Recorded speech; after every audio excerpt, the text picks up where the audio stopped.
Welcome to the podcast. I'm Dr. Alina Hart. Today, we're returning to a case that has haunted America for decades, the death of 6-year-old JonBenét Ramsey on December 26, 1996, in Boulder, Colorado. This episode will move carefully through the facts, the forensics, the media maelstrom, and the many unanswered questions that persist to this day. Thanks, Elena. I'm Marcus Llewellyn. I'll be joining you to unpack the psychological and investigative dimensions, what the evidence supports, where cognitive bias can mislead us, and how the passage of nearly 3 decades intersects with evolving forensic science. Right, Marcus. And before we go further, a quick content note. We focus on evidence and investigation here. We avoid lurid description and unproven accusation. JonBenét was 6 years old, a child, and that has to remain the center of our attention through everything we discuss. Okay? Absolutely. Agreed. The human element first, always. So, picture it.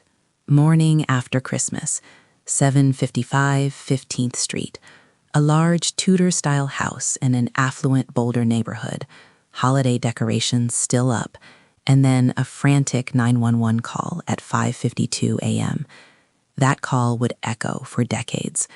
The Ramseys, John, Patsy, and their 9-year-old son Burke, were socially prominent in Boulder.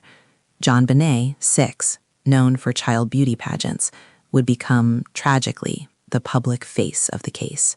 And what follows gets complicated fast. From a behavioral perspective, early decisions at a crime scene shape everything. In this case, early scene management mistakes, combined with the strange ransom note and a body found in the house, created competing narratives almost immediately. Let's step back and create a timeline the way the investigation reconstructed it.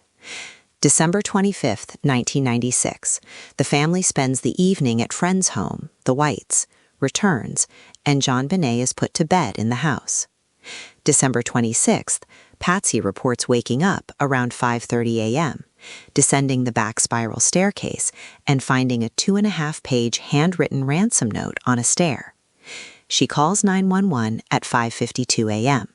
Yes, that 911 call has been examined repeatedly. Some listeners will know there are debates about faint noises or voices on the recording, but officially the transcription shows a distressed Patsy reporting a kidnapping and the ransom demand.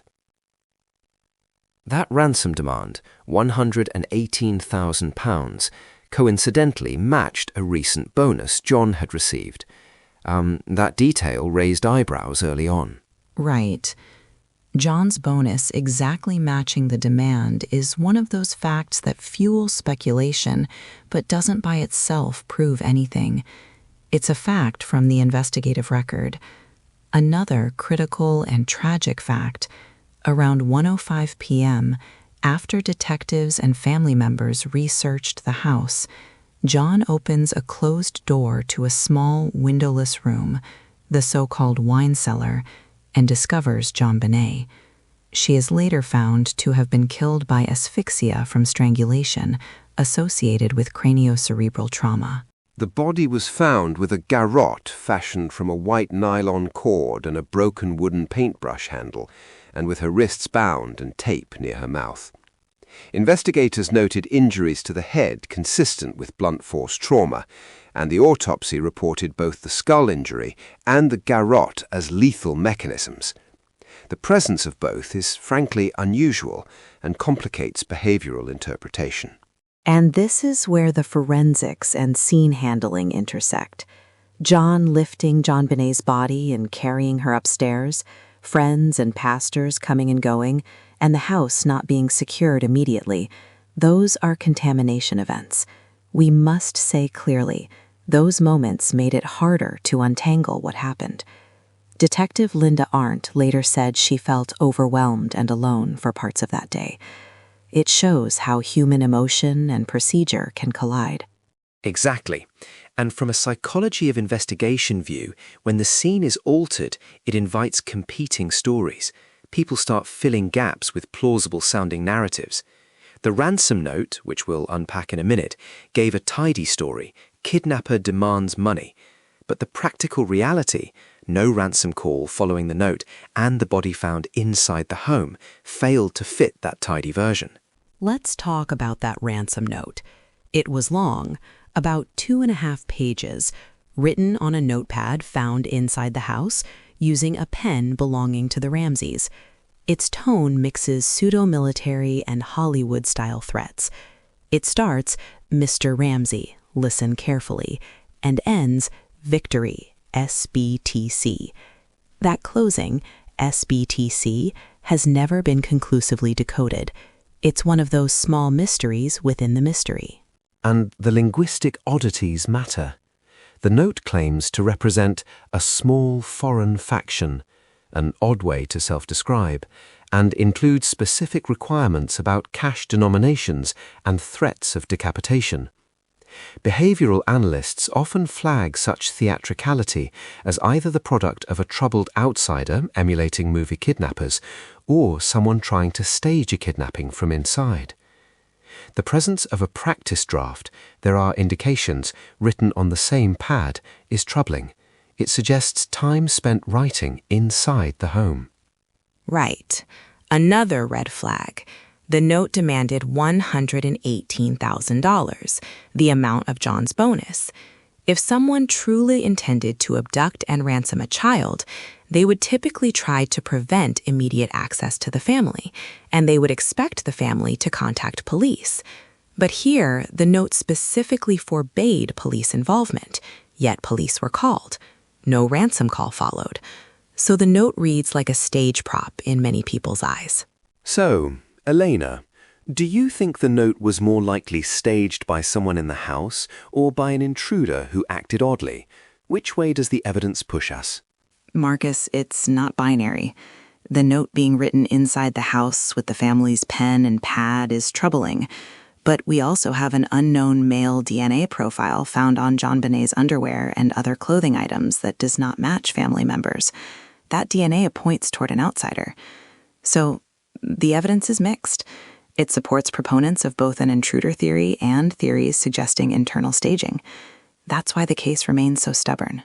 And as a behavioral scientist, mixed signals are a forensic nightmare.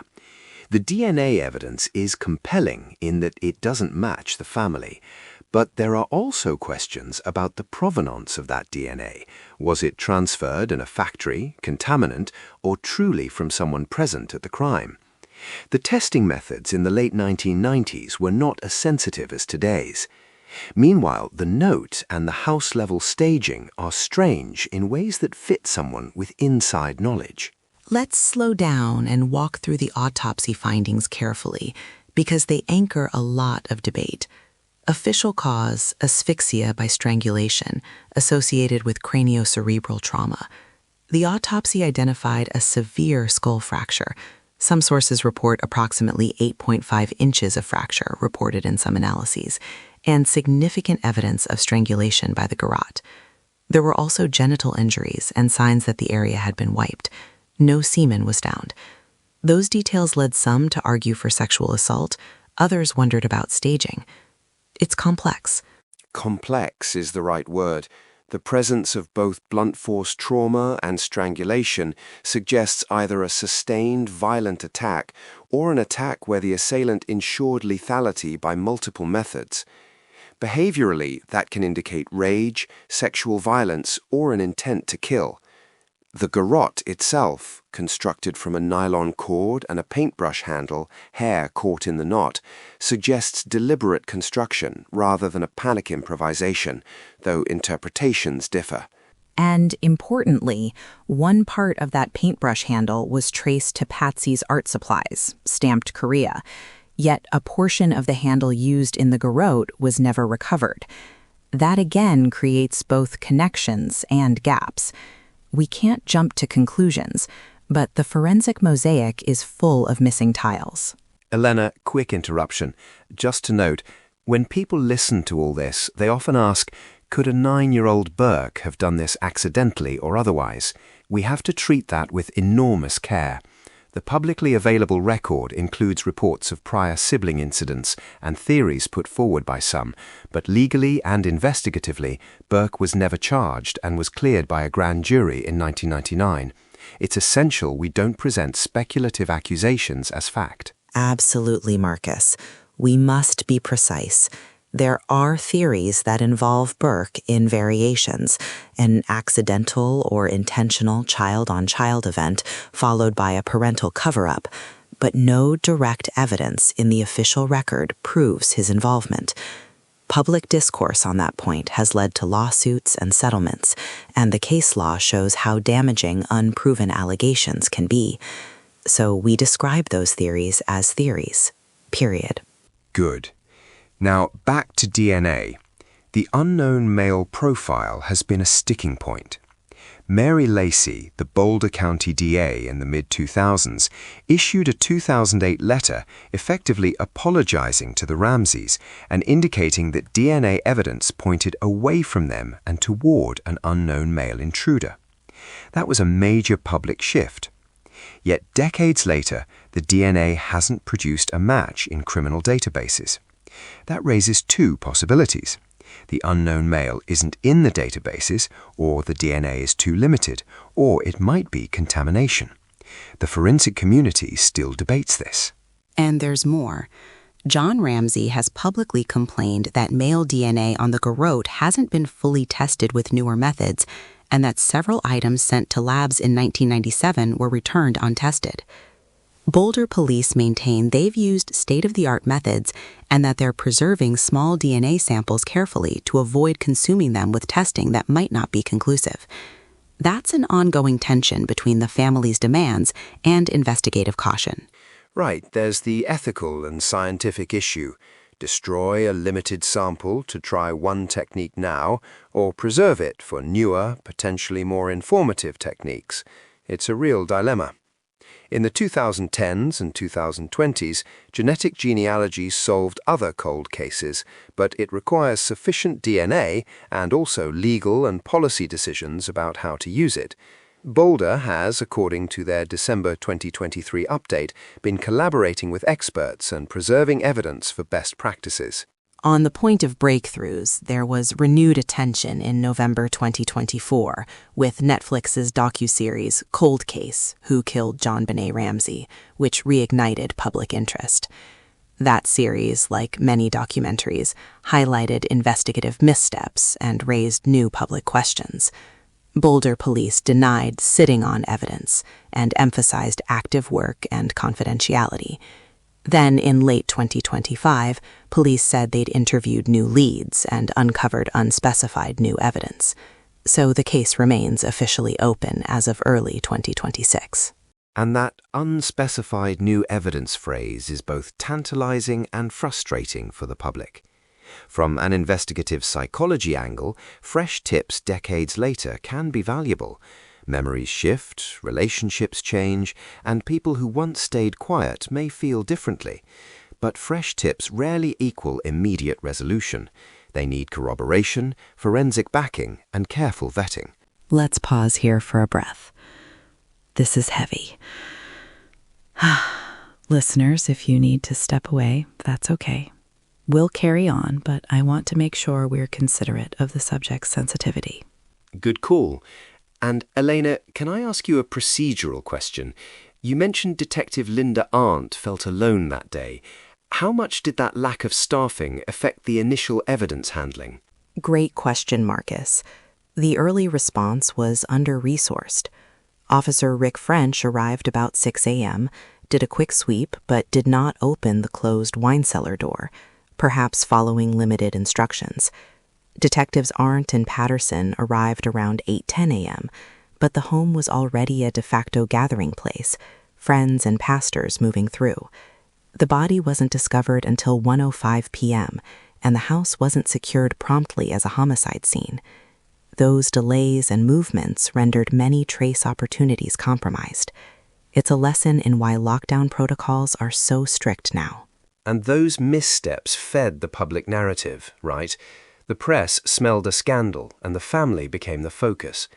The Ramseys hired PR and legal counsel early, gave TV interviews, and that behavior, as much as it was a defensive strategy, also fueled public suspicion.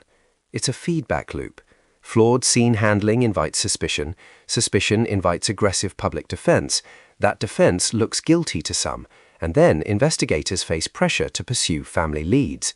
It's not a healthy loop. Exactly. The media frenzy was extraordinary. A murdered child with pageant footage, a wealthy couple, a bizarre ransom note. Tabloid and mainstream outlets converged. That early rush to judgment had real consequences, including defamation suits and deep personal harm.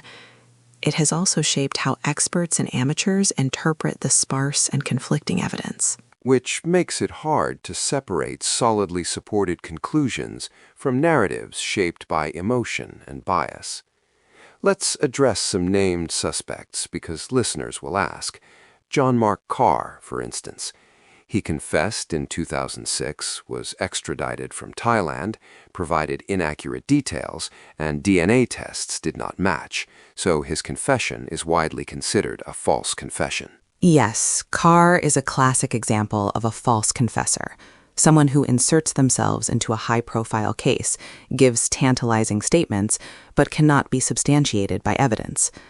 Then there were suspects like Gary Oliva, a convicted sex offender living in Boulder at the time, who at one point drew attention, but whose DNA was ultimately excluded from the samples.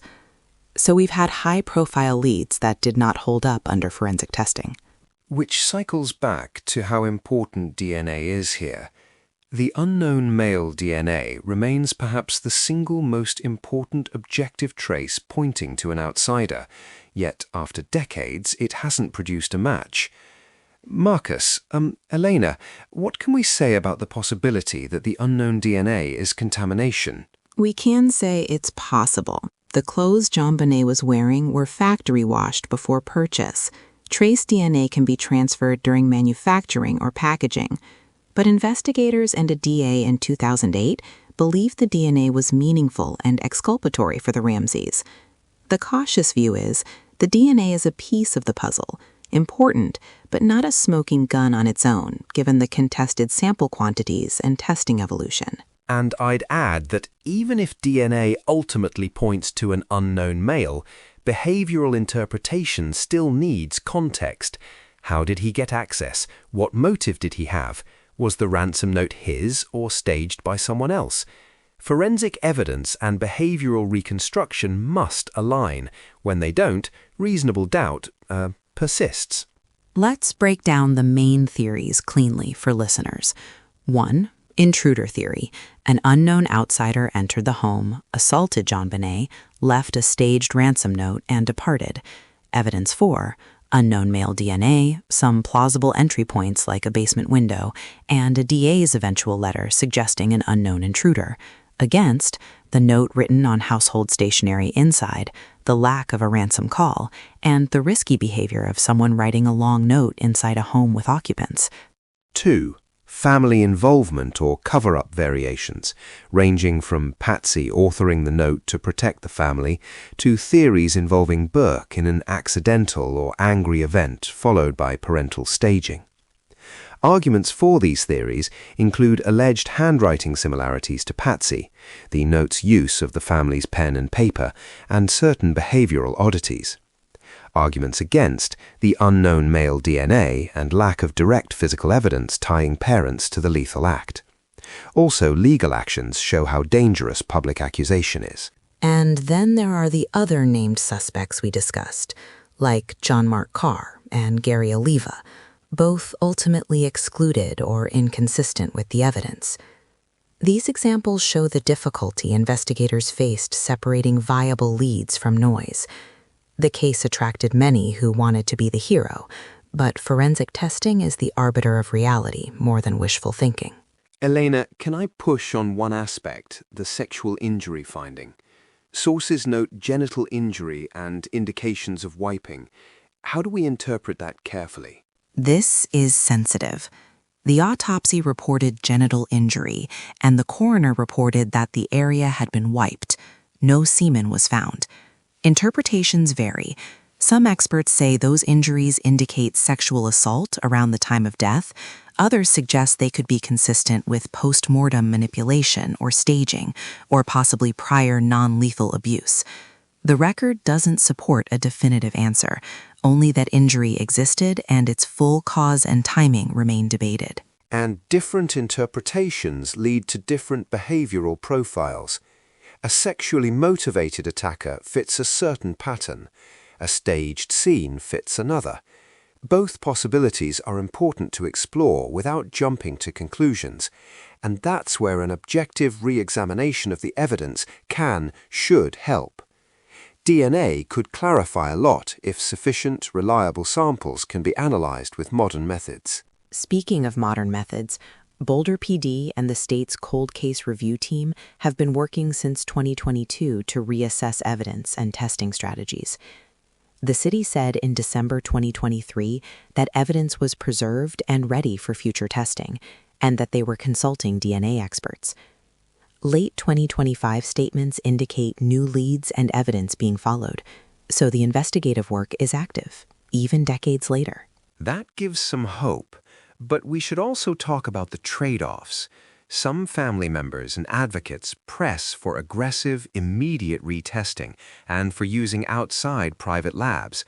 The police argue for measured steps to avoid consuming irreplaceable samples on tests unlikely to clarify. And layered atop that is the court of public opinion. Online communities have kept the debate alive. Some strongly favor intruder theories, others still fixate on family culpability.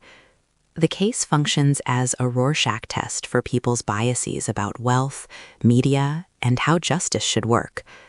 As journalists and scientists, we have to resist those biases and stick to what the evidence supports and what it doesn't. Agreed.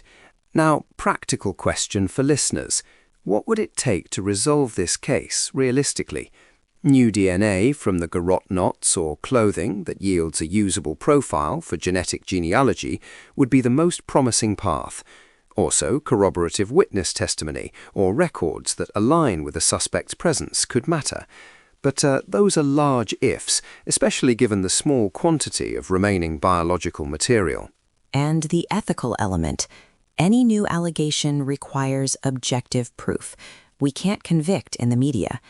If genetic genealogy pointed to a living person, law enforcement would need corroboration, timelines, opportunity, motive, and ideally other forensic links before charges.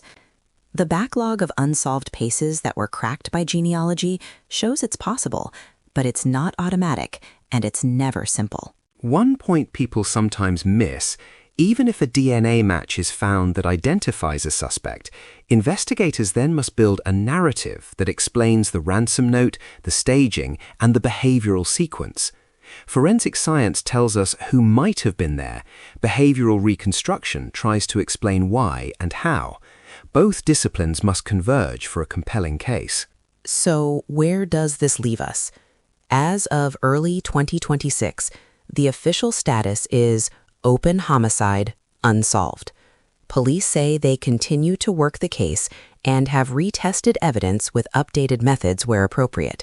They emphasize confidentiality. Families and advocates continue to press for full use of advancing technology. Public interest remains high. That sums up the current state without speculation. And what can we learn from this case beyond the specific facts? Procedurally, it's a cautionary tale about crime scene management. Lock it down early, keep people out, document everything. Medially, it's a lesson about how coverage can skew perception and pressure investigations.